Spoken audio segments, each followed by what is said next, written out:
Hello တတမီမီလေးနာစီရဲ့အချိန်မှာဆိုလို့ဆိုရင်မိဘအနေနဲ့ပြောလို့ရတဲ့ English speaking လေးတစ်ချက်ကြည့်ကြည့်အောင်နော်နှာခေါင်းညက်လိုက်ပါအောင်ဆိုလို့ဆိုရင်blow your nose blow your nose tissue လို့သေးလား Do you need a tissue Do you need a tissue ငြိမ်ငြိမ်လေးထိုင်ပါအောင် Sit still please Sit still please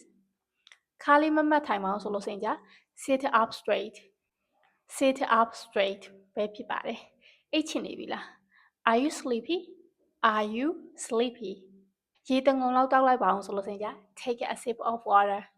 Take a sip of water အင်ကြီးဆွဲလိုက်ပါအောင် Zip up your jacket Zip up your jacket ပဲဖြစ်ပါတယ်သမင်းစပွဲပြင်တာကူညီပါအောင် Help me set the table Help me set the table ပဲဖြစ်ပါတယ်